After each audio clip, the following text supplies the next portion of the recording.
So next we'll move on to our next agenda. We have Professor Jane Marshall from St. Xavier's Catholic Engineering College, Tamil Nadu. He is a FOSS enthusiast and he's a Scilab expert. He has actually done TBC, textbook companion in power systems. So he is also encouraging his students at St. Xavier's Catholic Engineering College to come forward, contribute to our FOSSI activities in Scilab. And he has also become a FOSSI club coordinator. So he's actively taking part in our Scilab activities with us. So we welcome him. So Professor Jane Marshall, welcome to the workshop. Uh, Thank you, madam. Thank you for the brief introduction. I thank the organizers of this workshop, Professor Kannan sir, Vinita madam, and Usha madam, and other organizers of this workshop from FOSI team for giving me this opportunity to share our experience and opportunities for power systems in Scilab. And good evening to all the participants of this workshop. So in my short presentation, I would like to share a few things on Scilab features for power system simulations and the experience that we faced from our institution with the FOSI team. Shall I share my screen? Yes, sir. If you have the option of sharing screen, please go ahead. Yeah, right. I am Jane Marshall from St. Xavier's Catholic College of Engineering, Nagarkoil, Tamil Nadu. Right. So these are some features of Scilab. As you all know, it is open source software and it has less memory. It occupies less memory compared to MATLAB. And we have different toolboxes developed for Scilab, and it is available in Atoms. And I think the previous session, the students explained and the faculty explained more about the things. These toolboxes, some toolboxes are available in Atoms. And before proceeding to the next thing, I congratulate the team from VIT for such a wonderful contribution to the optimization toolbox.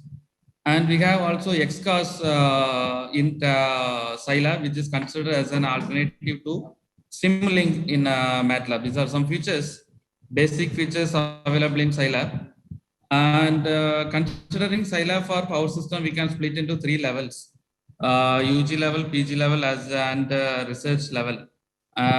Before that, I'm not sure how many power systems engineers are there. I will just say some basics about these things. Considering the UG level, there are many power system subjects, starting from power plant engineering, transmission and distribution, power system analysis, control, stability. For all these things, we can use Scilab for simulating the results.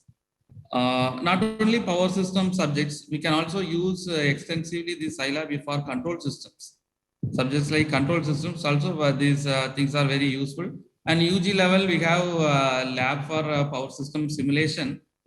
And for that also, that can also be done using Scilab. All the things which are available for UG level, everything can be made available in Scilab. PG level, if the students are from power system background, power system students, you can do advanced simulations like optimal power flow, continuation power flow, and research level also can do the extension of these things: optimal power flow, continuation power flow, bifurcation analysis, and implementation of soft computing algorithms. All these things can be done in Scilab. So, considering the UG level, from our institution, we have contributed 4 Scilab lab migrations. So one such lab migration is the power system simulation lab. That is, we have started almost in 2015. That was the first work that we have done for Scilab. And it was a great experience for us. It was a great to interact with the professors from IIT Bombay and people from FOSI team. It was a great and pleasure experience.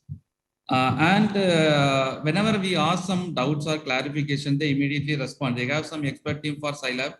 If we say some logic, they will immediately help us. And these are some codings done by our students for Power System Simulation Lab. And all these codings are generalized codings, not the problem specific. They have done as a part of their project work. And all these 15 codings can work for any type of inputs. For example, when you consider economic dispatch in power systems, economic dispatch may have can be done for 2 units or 3 units. Whatever the number of units be, maybe 2 units or 3 units or 5 units. The same program works for any number of units. The only thing is we need to give the inputs. If that number of units is 5, we need to give 5 inputs. That's it. The same program will work for any number of units. Similar to this load flow analysis also.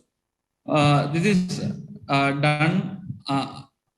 This load flow analysis for lab migration project is done on UG level. This doesn't consider most of the constraints. This is done based on the UG level. This doesn't consider most of the constraints, but this can give output for any number of buses. For example, 30 bus system. If we give the data for 30 bus system as an input, we can get the result of 30 bus system. If we give 6 bus system, it gives the results for 6 bus system. So you can go through the website and you can download the codes and you can use it for your labs also.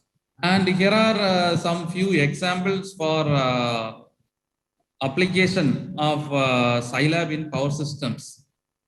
Load flow analysis, economic dispatch and unit commitment, optimal power flow, continuation power flow, short circuit analysis, and stability analysis, and the list goes on.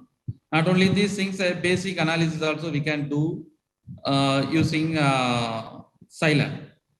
So we may have some doubt why people are preferring MATLAB or this Scilab, similar kind of software for these load flow analysis or these power system problems. We all know that this load flow analysis, optimal power flow or continuation power flow or short circuit analysis, all these analysis deals with the matrices. If it is a load flow analysis, it deals with the bus admittance matrix, or if it is a short circuit analysis, it deals with the bus impedance matrix, and it deals, all the analysis deals with the matrices. Most of the analysis deals with matrices in power systems. So we know it is easy to deal with the matrices for in Scilab, and Scilab is an open source, so we use Scilab for power system analysis problems, right? And in our institution, we are following Scilab for the last 6 years. From 2015 till 2015, we were using MATLAB. It is a paid software. It is for even for 5 users, we need to pay around 4 lakhs or 5 lakhs. And for institutional license, they are asking 50 lakhs or 60 lakhs. That depends on the strength and size of the institution. So during 2015, we got this stance, and this is open source, and we can use any number of users. You can use it for any number of users. So we preferred Scilab, and almost all the simulations we have converted to Scilab for UG departments. Almost all the simulations we have converted it to Scilab, and the students are working on Scilab. Now we are moving this towards research. Moving these activities, people, I have seen some people say Scilab doesn't have features for research, but it is wrong. It is a wrong opinion. Scilab have all the features for research.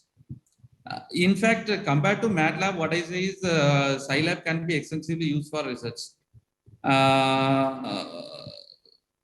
The thing is, MATLAB contains most of the toolboxes. Even in Scilab, we can develop those toolboxes, or the functionalities of those toolboxes we can develop using Scilab. Right? So for all these activities in power system, these points come, these applications comes under power systems. So for all these activities, there are 2 famous toolboxes. These 2 are open source toolboxes, MATPower and PSAT. But the thing is that these toolboxes can be used only if you have MATLAB. These toolboxes use these toolboxes, Matpor or PSAT works only on MATLAB. Sometimes, in some cases, Matpor and PSAT works in Octave, but the Simulink features available in PSAT cannot be made in Octave. Uh, our objective is whatever the features available in Matpor, we can't be convert that to Scilab.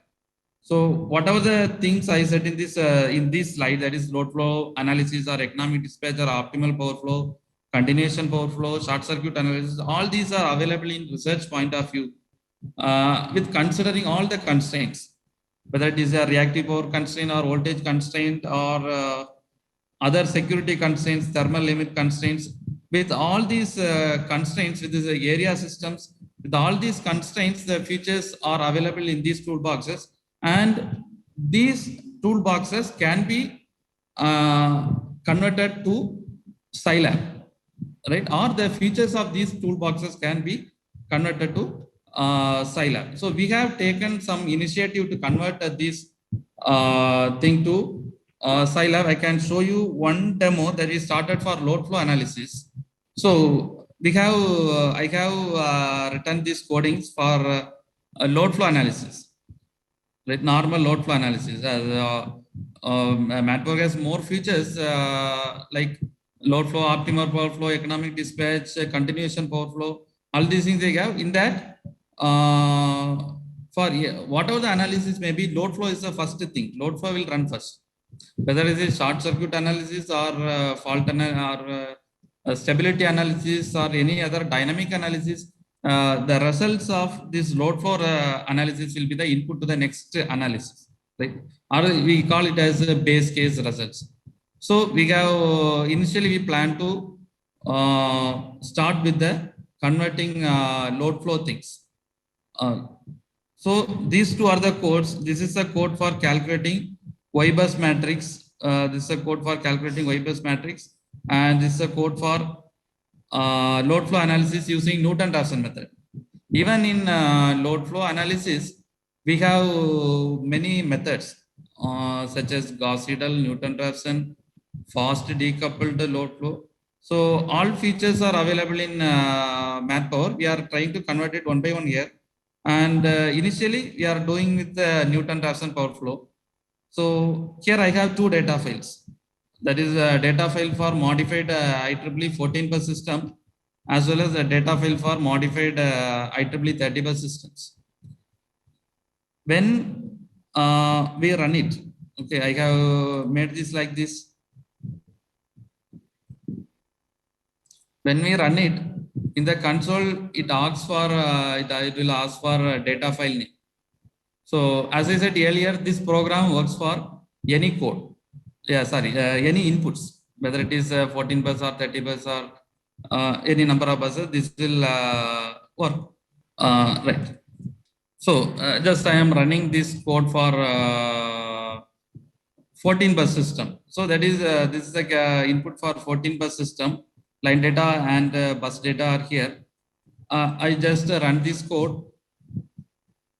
You will be getting this output like this. That is, this is the branch data. This code is almost 99% complete. Only thing is we need to incorporate to publish or print the bus data results. Right, branch data it is complete, and I need to incorporate the bus data results. So this is the branch data results. That is starting bus from bus, and this is the flow from bus 1 to 2, and this is the flow from 2 to 1, and this is the losses, real power loss as well as the reactive power loss. For all the lines, you have 20 lines for case 14 bus system. So for all the 20 lines, we can see what is the power flows and the total losses in the system. And when this load flow or when this bus data is incorporated, we can see the bus voltages and other things. So we have bus voltages here. You can see the bus voltages in this column. These are the bus voltages, and these are the bus voltage angles. And we can see the generator data here. This is a generator data, real power generation as well as the reactive power generation. The thing is, you need to incorporate these two things and it make this generator data here and print the bus results alone, removing the inputs. So this is almost complete. Once this is completed, we'll be following up with the other load flow algorithms, Gauss Seidel as well as fast decoupled algorithms. And once that is over, we can also do optimal power flow. In Mat Power, interior point method is used for optimal power flow. The same interior point, using the same interior point method, we can use the feature in Scilab also. And we can include soft computing algorithms also for optimal power flow or any optimization. We can include any evolutionary algorithm like particle swarm optimization or bacterial foraging. You can write codings here and incorporate it with this Mat Power code. So these are some of the features. These are some of the features that can be done with the Scilab for power systems. And next, I follow with FOSSEE opportunities, internship opportunities. I think these things might have been explained already by many resource persons. Textbook companion projects, lab migration projects, and XCOS textbook companion projects. These are available for Scilab. And these are the benefits that we experienced in our institution. When we do all these things, activities in Scilab, the students' domain knowledge as well as software knowledge gets improved. Not only the software knowledge, the students' domain knowledge also gets improved. And they will get internship opportunities in FOSSEE IIT Bombay. And the same may be used for job opportunities. They can improve their resume. And for faculty, they can get a good APA score. And their profile improvement, they can improve their resume and they will have a job satisfaction. And institutional level or department level, and these activities helps in accreditation process or scoring good marks in accreditation for NAAC and NPA. And we are happy to say that we included all these activities in for NAAC and NPA. At least we got 20 or 25 points more for NAAC and NPA, and we got A grade in NAAC and A grade in NAAC grade, and we got NBA for our. So these are the benefits that we experienced by using Scilab, and we have also used to use Scilab extensively for all the departments. Not only in power systems, we plan to use in all the departments so that it saves money in terms of purchasing new softwares, and it is also used for research and other accreditation things. And these are the references. Thank you. If you have any questions, you can ask now. Thank you, Professor Marshall. It was a great inspirational talk. So participants, you can ask your questions to Professor Marshall. You can ask even on the chat box also. Or you can unmute your microphone and ask the question directly. Sir. So you can stop sharing, Professor Marshall. If you want, you can stop sharing. There is a question, sir, in the chat. So I saw a question. Could you please explain a little more about how it helped in NBA? The thing is, we have some points for NBA if the students do internships outside the state. So we are from Tamil Nadu. So we have done some internships outside the state and it is funded by IIT Bombay. So at that point, we got some score. And in another part, there is some activities regarding faculties with works published and peer reviewed. So FOSSEE publishes our work in FOSSEE website, whether it is Scilab or any other open source software. It publishes in FOSSEE website, and through that also we get we used to get some points, and this also mildly help in funded projects. It is not though it is not a research project. Textbook companion and lab migration are not research projects. we could improve, add these things in funded project section if you don't have bigger funded projects. This will help or this will make the experts to give some more additional marks in other areas. So are you okay with my answer?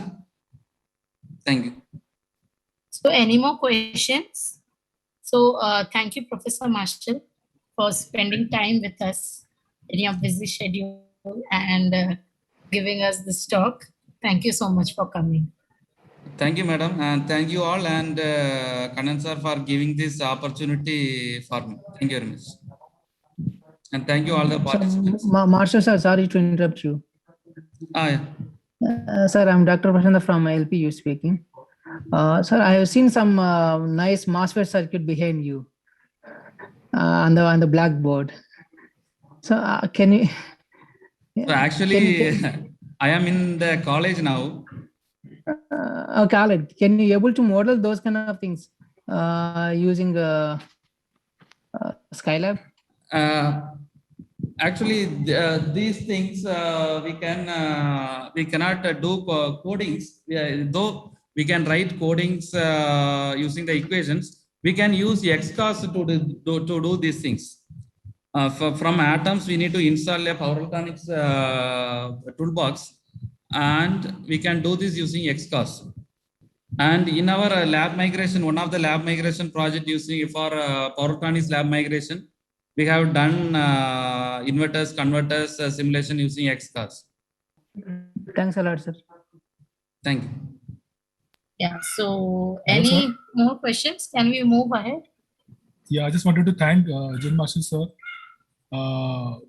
He has done a lot of contribution towards FOSSEE, and for a very long time we have been, as a very good contributor, we have been hearing his name. Today I'm getting to see sir, actually live. It is very good experience. Thank you. It is a nice experience for me also to interact with you all. Yes.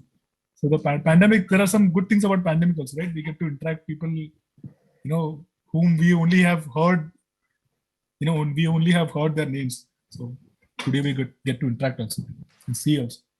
Thank you. Sorry, sir, I am not able to hear it. No, I'm saying the pandemic has a good thing also. We organize some workshops and everybody sitting at home and their cameras can be turned on and we can see each other. Yeah, right. Rather than just hearing our names, we have good contributors, but we never see them. Right. Right. Thank you, sir. Thank you very much. Thank you very much.